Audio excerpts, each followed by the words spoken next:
L'histoire de Déborah, la seule femme à avoir été juge en Israël, est un récit inspirant de courage, de confiance en Dieu et de leadership en temps de crise. À une époque dominée par les hommes, elle s'est distinguée comme chef national et prophétesse, admirée de tous. Son parcours remet en question notre vision du leadership et montre que Dieu peut choisir n'importe qui, peu importe son genre ou ses origines, pour accomplir ses desseins. Découvrons ensemble cette histoire puissante et voyons comment une femme remarquable a contribué à façonner le destin d'Israël. Après la mort de Josué, Israël entra dans une période difficile appelée l'époque des juges. C'était une ère marquée par la confusion politique et le déclin spirituel du peuple de Dieu. Sans direction solide, le désordre s'installa dans la société et dans les valeurs. Le livre des juges reflète bien ce chaos. Au chapitre 21, verset 25, on lit « À cette époque, Israël n'avait pas de chef, et chacun faisait ce qui lui semblait bon. » Pendant cette période, le peuple d'Israël répétait sans cesse le même cycle « Abandonner Dieu, être vaincu, puis être sauvé ». Ils oubliaient le Seigneur, se tournaient vers des dieux étrangers, puis subissaient des attaques de nations ennemies. Quand la souffrance devenait insupportable, ils suppliaient Dieu de les aider, et ils choisissaient alors un juge pour les délivrer. Ce n'était pas un hasard, mais le reflet de l'alliance spéciale entre Dieu et Israël. Le livre des juges explique ce schéma clairement. Au chapitre 2, versets 14 à 16, il est écrit « Le Seigneur se mit en colère contre Israël et laissa les pillards prendre le dessus. Il les livra à leurs ennemis, et ils ne purent plus se défendre. Chaque fois qu'ils partaient en guerre, le Seigneur luttait contre eux, comme il l'avait annoncé. Ils étaient accablés. Mais ensuite, Dieu envoyait des chefs pour les sauver de leurs agresseurs. Ces événements ne sont pas que de simples faits historiques. Ils montrent que Dieu est resté fidèle, même lorsque son peuple ne l'était pas. Quand Israël l'oubliait, il les laissait subir les conséquences de leurs actes. Mais il ne les abandonnait jamais complètement. Chaque fois qu'ils demandaient pardon, il les écoutait. Dans ce contexte de rébellion et de souffrance, Israël affronta l'une de ses pires menaces. Le livre des juges décrit clairement ce moment. Au chapitre 4, versets 1 à 3, on lit « Après la mort d'Éhud, les Israélites recommencèrent à faire ce qui déplaît au Seigneur. Alors, il les livra à Yabin, roi de Canaan, qui régnait à Hatzor. Son chef d'armée, Sisera, habitait à Haroshet Hagoïm. Sisera possédait 900 chars de fer et opprima cruellement les Israélites pendant 20 ans. Alors, ils crièrent vers le Seigneur. Yabin et son chef de guerre Sisera dominèrent Israël avec dureté. Grâce à une armée puissante et des centaines de chars de fer, ils contrôlèrent le peuple de Dieu durant 2 longues décennies. Ce n'était ni bref ni anodin. Pendant 20 années complètes, les Israélites vécurent sous la domination sévère des Cananéens. Les chars de fer mentionnés dans le texte représentaient une avancée militaire majeure à l'époque. Ils donnaient aux Cananéens un net avantage, surtout contre les fantassins israélites. Grâce à cette technologie et aux compétences de Sisera, leur armée semblait invincible aux yeux des hommes. Les Israélites vivaient dans la peur constante, subissant abus et oppression. Leur souffrance dépassait les défaites militaires, elle touchait aussi l'économie et leur mode de vie. Il est probable qu'ils devaient payer de lourds impôts, qu'ils avaient perdu la liberté de circuler ou de pratiquer leur culte, et peut-être même qu'ils étaient forcés de travailler pour leurs ennemis. La situation paraissait désespérée, et beaucoup se demandaient sûrement si Dieu les avait oubliés.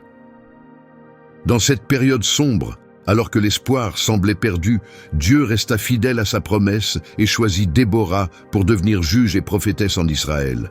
La Bible la présente de manière forte et rare. Dans Juges 4, versets 4 et 5, il est écrit « Déborah, prophétesse, femme de Lapidote, était alors juge en Israël. Elle siégeait sous le palmier de Déborah, entre Rama et Bethel, dans la région montagneuse d'Éphraïm. Et les Israélites venaient à elle pour régler leurs différends. » Déborah est une figure unique dans l'histoire d'Israël. En tant que prophétesse, elle recevait les messages de Dieu et les transmettait au peuple. Cette mission spirituelle était cruciale, car la nation s'était éloignée des voies du Seigneur. Par elle, Dieu renoua le dialogue avec son peuple, les appelant à revenir à leur alliance sacrée. En tant que juge, Déborah tranchait les conflits et dirigeait la nation dans les moments décisifs. Ce rôle ne se limitait pas à rendre des décisions. Il impliquait aussi la direction et la protection du peuple. Les juges étaient choisis par Dieu pour guider et sauver Israël en temps de détresse. Le fait que Déborah soit une femme dans un tel rôle de direction était très inhabituel à cette époque, ce qui montre que Dieu peut appeler n'importe qui à diriger sans se soucier du genre. Le palmier mentionné dans le récit, appelé le palmier de Déborah, devint un lieu respecté de jugement et de conseil. Ce n'était pas qu'un simple arbre, il symbolisait la justice et la guidance divine au sein du peuple. Des gens venaient de tout Israël pour entendre ses conseils avisés. Assise sous cet arbre, Déborah écoutait attentivement chaque affaire et, guidée par Dieu, rendait des jugements justes et clairs. Ce passage souligne combien il est essentiel que les dirigeants restent proches du peuple. Déborah ne vivait pas enfermée dans un palais ou un centre religieux. Elle se rendait disponible, prête à écouter et à conseiller selon la volonté divine. La profonde confiance que les gens avaient en Déborah était évidente. Dans une société où les hommes occupaient presque toutes les positions de pouvoir, tous respectaient son autorité. Elle n'était pas juge seulement par son titre, sa droiture et sa proximité avec Dieu lui avaient valu cette reconnaissance. Le leadership de Déborah a marqué un tournant majeur pour la nation. Après 20 ans de souffrance, les Israélites avaient enfin quelqu'un pour les guider vers Dieu et la liberté. Sa présence leur rappelait que Dieu ne les avait pas abandonnés, même dans leurs pires épreuves. Reconnaissant pleinement Déborah comme juge et prophétesse, un grand changement allait s'opérer. Les Israélites avaient demandé l'aide de Dieu, et maintenant, à travers Déborah, il allait agir. Le livre des Juges décrit comment cette mission de délivrance a commencé. Au chapitre 4, verset 6, il est écrit « Elle fit appeler Barak, fils d'Abinoam de Kédesh en Nephtali, et lui dit « Ce message de Dieu, transmis par Déborah, ouvrait un nouveau chapitre dans l'histoire d'Israël.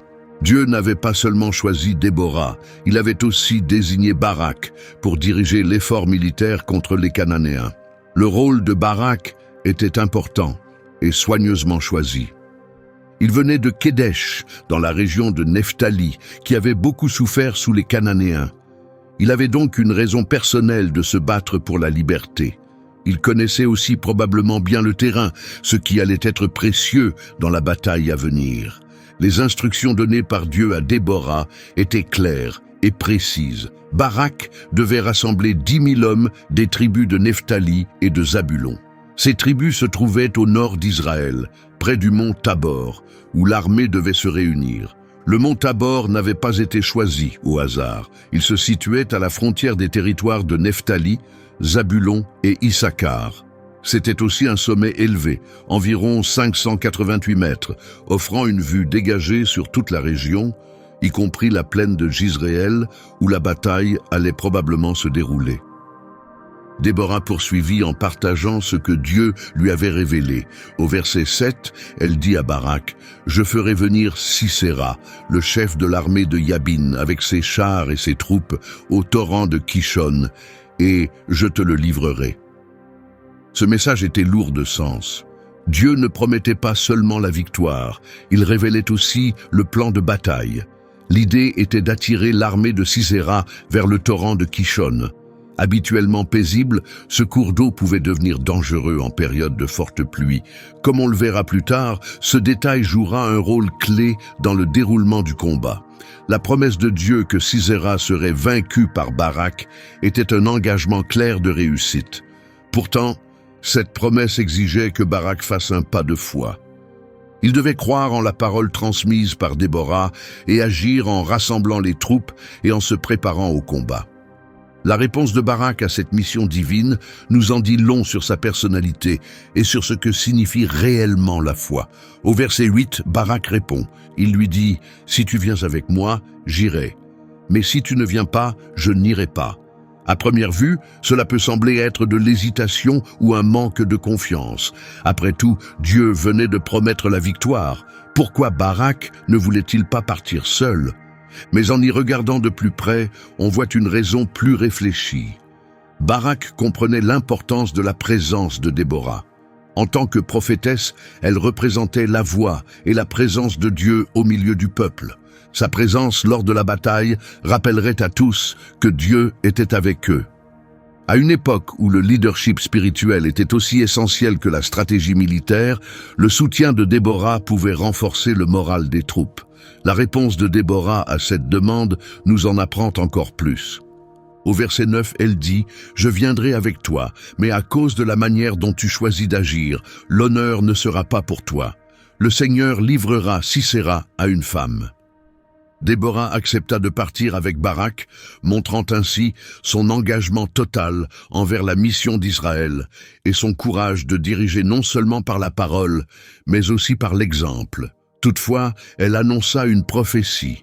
L'honneur de la victoire sur Sisera ne reviendrait pas à Barak, mais à une femme. Cette prédiction est puissante pour plusieurs raisons. D'abord, elle bouscule les normes de l'époque où les victoires militaires étaient généralement attribuées aux hommes. Ensuite, elle ajoute du suspense à l'histoire. Qui serait cette femme? Comme on le découvrira plus tard, la réponse sera inattendue. Une fois l'accord établi entre Déborah et Barak, les préparatifs de guerre commencèrent. Le verset 10 nous dit « Barak convoqua les tribus de Zabulon et de Nephtali, et 10 000 hommes le suivirent. Déborah partit avec lui. Organiser cette armée ne fut pas une tâche facile.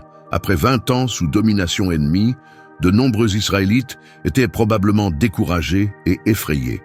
Rassembler 10 000 combattants prêts à affronter les forces cananéennes bien équipées avec leurs terribles chars de fer demandait du courage et de la foi. L'affrontement avec les Cananéens allait marquer un tournant dans l'histoire d'Israël, annonçant la fin d'une longue période de souffrance sous le règne de Yabin. Le choc entre les troupes menées par Déborah et Barak et l'armée puissante de Sisera allait tout changer. Le livre des Juges décrit clairement la suite des événements. Au chapitre 4, verset 12, il est écrit « Lorsque Sisera apprit que Barak, fils d'Abinoam, était monté sur le mont Tabor, cette nouvelle surprit le général cananéen. Il pensait que la région était entièrement sous son contrôle. Sisera réagit rapidement et avec fermeté. Le verset 13 nous dit « Sisera rassembla ses 900 chars de fer et toutes ses troupes, les faisant venir de Haroshet Hagoïm au torrent de Kishon. » Ce vaste déploiement montrait à quel point Sisera prenait la menace israélite au sérieux. Il était déterminé à écraser la révolte par la force totale de son armée. Les 900 chars de fer étaient la fierté de son armée et leur donnaient un net avantage. Ces engins de guerre avancés étaient réputés pour leur vitesse, leur puissance et leur capacité à briser les rangs de fantassins. Pour les Israélites, qui combattaient surtout à pied, affronter ces chars redoutables devait être terrifiant.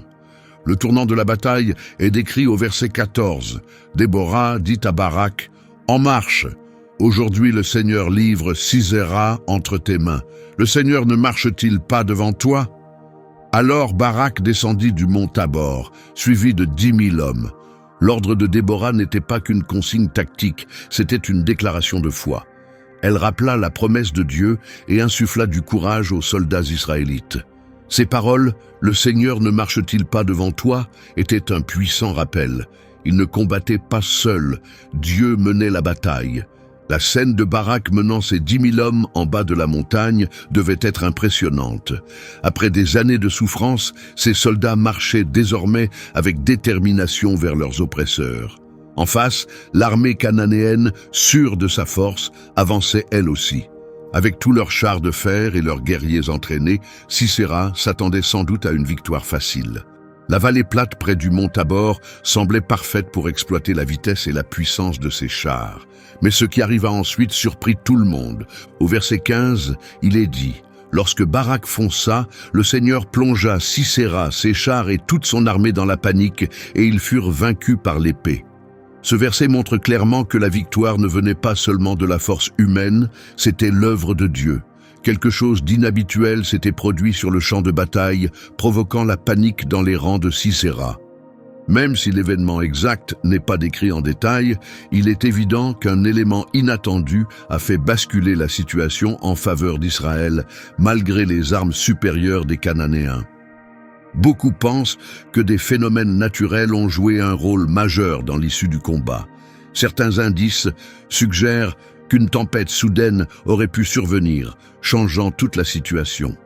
Le torrent de Kishon, habituellement calme, aurait pu rapidement devenir un cours d'eau déchaîné à cause de fortes pluies. Si cela s'est produit, tout aurait changé. La pluie aurait détrempé la vallée, transformant le sol en boue, rendant les lourds chars de fer inutilisables au lieu d'être un atout. Les chevaux qui tiraient les chars auraient eu du mal à avancer dans la boue, ralentissant l'ensemble de l'armée et rendant les chars faciles à attaquer pour les soldats israélites à pied. Si le torrent de Kishon a vraiment débordé, il est possible que de nombreux soldats cananéens, surtout ceux coincés dans les chars, aient été emportés par les eaux. Les combattants israélites, plus légers et connaissant mieux le terrain, avaient alors un net avantage. Le champ de bataille devait être en plein chaos. Imaginez l'armée cananéenne, fière de ses armes modernes, soudain piégée et impuissante à cause de la météo. Leurs puissants chars de fer, autrefois symbole de leur domination, devenaient des pièges mortels, bloqués dans la boue ou emportés par les crues. La peur et la panique ont sûrement gagné les hommes de Sisera. En voyant leurs machines de guerre échouer et leurs camarades submergés ou noyés, beaucoup ont probablement tenté de fuir pour survivre. La confusion décrite dans l'Écriture venait probablement de ce mélange soudain de désastres naturels et de défaites inattendues. En même temps, l'armée d'Israël, encouragée par ce signe évident de l'aide divine, avança avec force et courage. Le verset 16 nous dit « Barak poursuivit l'ennemi jusqu'à Harochet-Hagoïm, et tous les soldats de Sisera furent tués. Pas un seul ne survécut. » Cette poursuite était essentielle pour garantir une victoire complète. Gagner la bataille ne suffisait pas. Il fallait détruire totalement la puissance militaire cananéenne pour assurer la liberté d'Israël. L'expression « pas un seul ne survécut » est particulièrement forte. Elle montre à quel point la victoire fut totale. L'armée puissante, autrefois crainte pour ses chars de fer, fut complètement anéantie. Ce moment marqua la fin du règne brutal des Cananéens sur Israël. Le verset 23 conclut ainsi. Ce jour-là, Dieu vainquit Yabin, roi de Canaan, devant les Israélites. Cette phrase finale rappelle clairement la véritable source de la victoire, Dieu. Ce n'était pas juste un affrontement militaire, c'était un moment clé dans l'histoire de la nation. Il mit fin à 20 années de souffrance et prouva que Dieu n'avait pas oublié son peuple. Pour Israël, cette victoire changea tout. Après tant d'années de peur et de défaite, ils triomphèrent de leurs oppresseurs. L'espoir et la force qu'ils gagnèrent ce jour-là restèrent sûrement gravés dans leur mémoire, influençant leur avenir et celui de leur nation. Après la destruction de son armée, Sisera, autrefois puissant général cananéen, se retrouva dans une situation désespérée. Lui qui commandait 900 chars de fer s'enfuyait maintenant seul, à pied, essayant d'échapper aux forces de Barak qui se rapprochaient. Fuyant pour sa vie, Sisera s'éloigna du champ de bataille, laissant derrière lui le bruit et la destruction. Il savait que si les Israélites le rattrapaient, son destin serait scellé. En s'échappant, il devait réfléchir à la rapidité avec laquelle tout avait changé. Ce même jour, il pensait encore pouvoir écraser les Israélites. Maintenant, il fuyait seul, son armée détruite, son pouvoir disparu. Épuisé et désespéré, Sisera chercha un endroit où se cacher. C'est alors qu'il tomba sur le camp des Kéniens. Ce peuple nomade avait des relations amicales avec Israël et les Cananéens. Sisera se souvenait de l'accord de paix entre le roi Yabin de Hatzor et Héber le Kénien. Grâce à cela, il pensait que ce camp pouvait lui offrir un refuge. Près du camp, il vit une tente appartenant à Jaël, l'épouse d'Héber. À cette époque, les femmes avaient souvent leur propre tente, séparée de celle de leur mari. En la voyant dehors, Sisera alla vers elle, espérant qu'elle lui offrirait un abri. Jaël vit Sisera s'approcher et sortit à sa rencontre. Elle le reconnut aussitôt et, voyant son état de faiblesse et de détresse, comprit que c'était un moment unique. Elle l'invita dans sa tente, lui offrant un lieu pour se cacher et se reposer. Reconnaissant pour sa gentillesse, il entra. Épuisé par le combat et la fuite, la possibilité de se reposer et de se cacher était trop tentante pour refuser. Confiant dans l'accord de paix entre les Kéniens et son roi, Sisera se sentit en sécurité et baissa sa garde. Une fois à l'intérieur, il demanda à boire. Il avait très soif. Jaël choisit de lui offrir plus que de l'eau. Elle lui donna du lait à la place versé d'une outre. Ce geste de bonté réconforta sûrement encore plus Sisera, le convainquant qu'il n'avait rien à craindre. Après avoir bu, Sisera, désormais plus détendu et vidé de son énergie, demanda à Jaël de monter la garde devant la tente. Il lui dit de nier sa présence si quelqu'un venait le chercher. Pensant être enfin en sécurité, Sisera s'allongea et s'endormit profondément. C'est alors que Jaël fit un choix audacieux, un geste qui allait marquer l'histoire. Pendant qu'il dormait, elle prit un piquet de tente et un marteau. Silencieusement, elle s'approcha du guerrier endormi. D'un coup fort et précis, elle enfonça le piquet dans sa tempe, lui clouant la tête au sol. L'action de Jaël fut rapide et exacte. Sisera, profondément endormi et sans défense, n'eut aucune chance de réagir. L'homme qui avait mené une armée redoutable pendant 20 ans mourut dans une tente, surpris par une femme loin du champ de bataille. La décision de Jaël de tuer Sisera était incroyablement audacieuse et risquée. Elle comprenait le danger. Si ses alliés découvraient ce qu'elle avait fait, les conséquences pouvaient être graves. Mais Jaël avait fait son choix.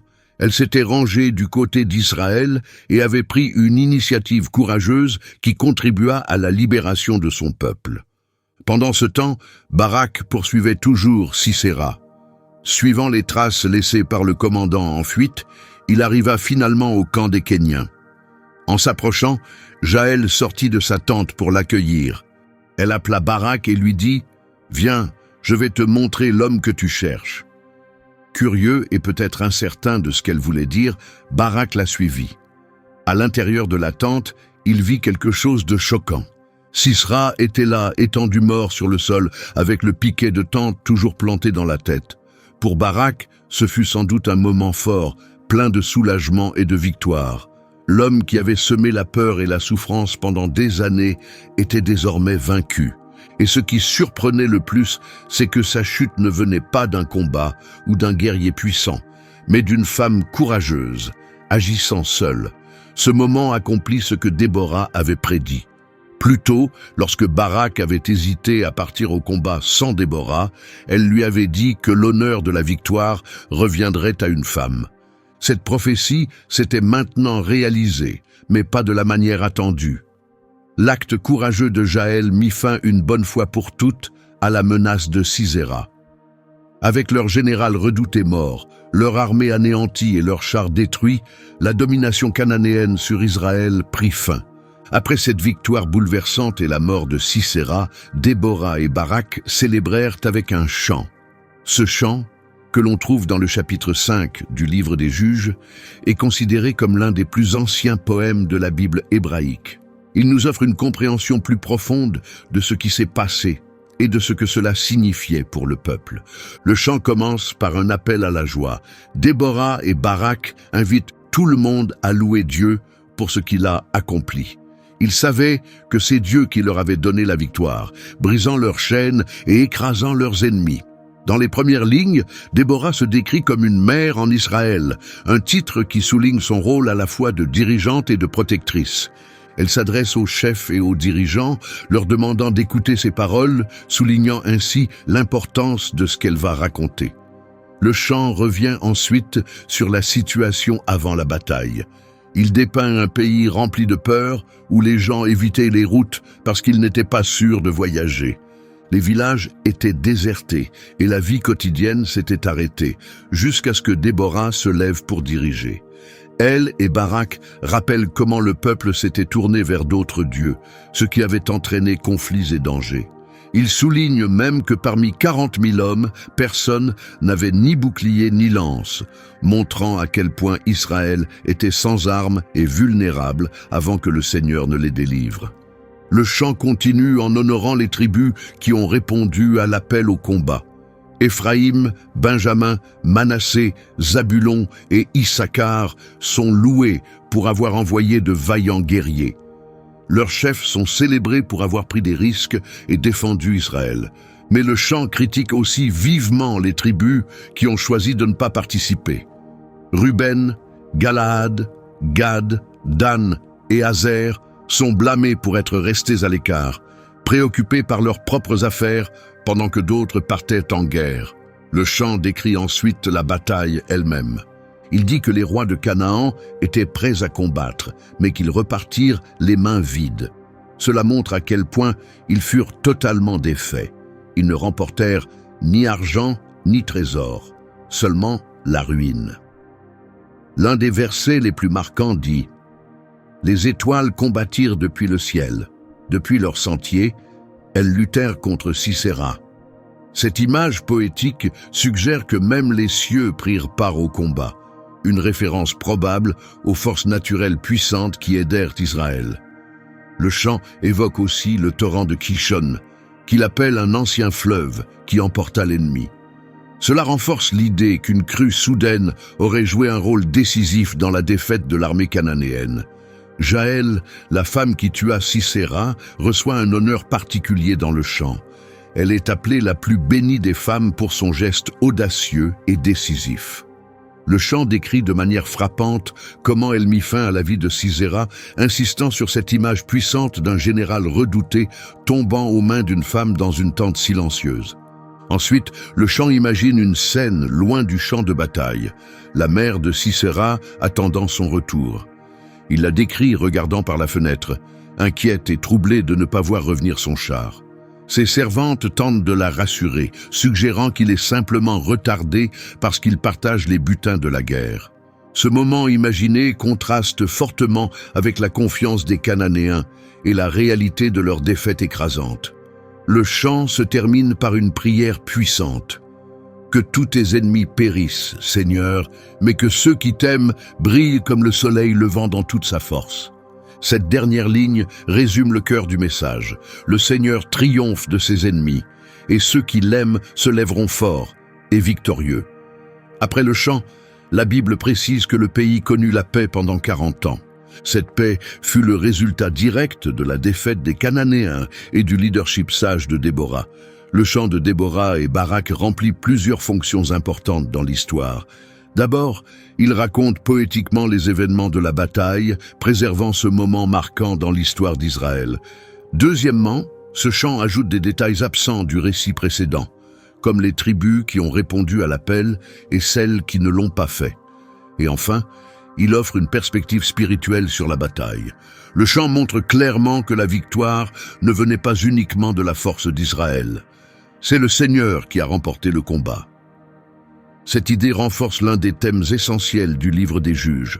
Lorsque le peuple d'Israël reste fidèle à Dieu, c'est lui qui leur donne la victoire sur leurs ennemis.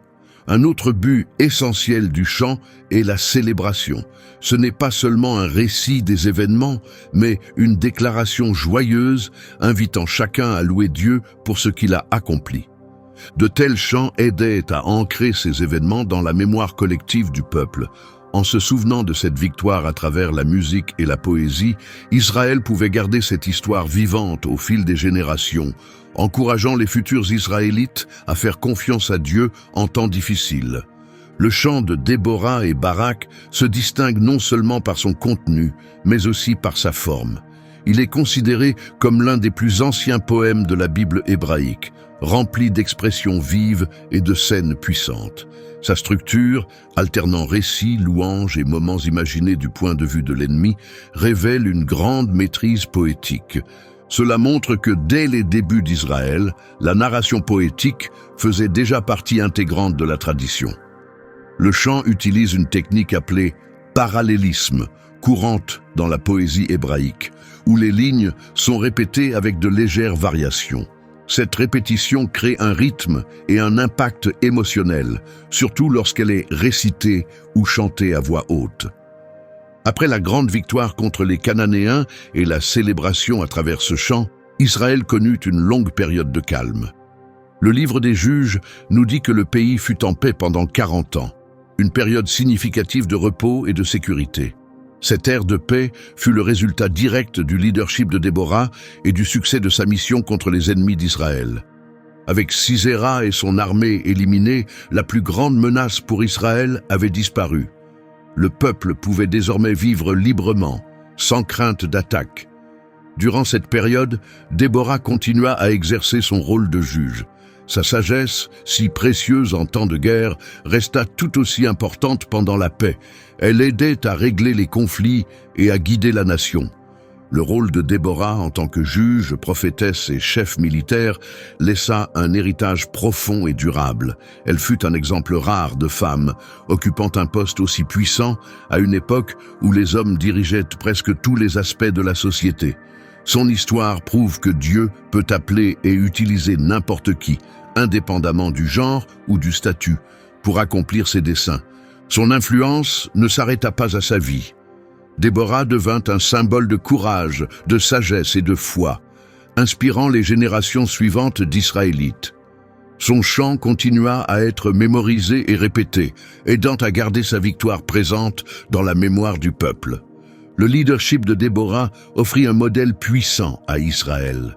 Elle montra que le véritable leadership ne repose pas sur la force ou la puissance. Il vient de la confiance en Dieu, du discernement juste et de la capacité à guider et unir les autres. Son exemple allait influencer les futurs rois, prophètes et chefs dans l'histoire d'Israël. La paix qui suivit la victoire de Déborah permit à Israël de se renforcer en tant que nation. Sans la peur constante d'attaque, le peuple put se consacrer à l'agriculture, au commerce et à la construction de ses communautés. Cette période de sécurité et de croissance était un signe clair de la faveur de Dieu lorsque son peuple lui restait fidèle. Mais, comme le montre tout le livre des Juges, cette paix ne dura pas éternellement. Avec le temps, de nouvelles générations apparurent, qui ne connaissaient pas le Seigneur ni ce qu'il avait fait. Et, une fois encore, le cycle de l'oubli, de l'oppression et de la délivrance se répéterait. Pourtant, l'impact de Déborah resta vivant. Son histoire fut transmise, son chant fut mémorisé, et son leadership audacieux devint une source d'inspiration durable. Elle se distingua dans l'histoire d'Israël comme une femme qui se leva en temps de crise, et par la foi et le courage contribua à transformer l'avenir de sa nation. L'histoire de Déborah contient plusieurs leçons puissantes. Elle montre que Dieu utilise souvent des personnes inattendues pour accomplir ses plans. Elle enseigne que la vraie force vient de la confiance et de l'obéissance à Dieu, non pas du pouvoir, des armes ou du statut. Et elle nous encourage à agir face aux difficultés, avec la certitude que Dieu marche avec nous. Comme Déborah, puissions-nous avoir le courage de tenir ferme, la sagesse de diriger avec justice et la foi de croire que Dieu agit, même lorsque les choses semblent incertaines. Si cette histoire vous a touché ou inspiré, pensez à vous abonner à notre chaîne. Vous serez avertis à chaque nouvelle vidéo, alors que nous continuons à explorer les histoires profondes et puissantes de la Bible. Et si vous avez trouvé cette vidéo enrichissante, n'hésitez pas à la partager autour de vous. L'histoire de Déborah pourrait être exactement ce qu'une autre personne a besoin d'entendre aujourd'hui. Merci de nous avoir rejoints et nous espérons vous retrouver dans notre prochaine vidéo. D'ici là, que la vie de Déborah nous rappelle à tous de vivre avec force, foi et détermination.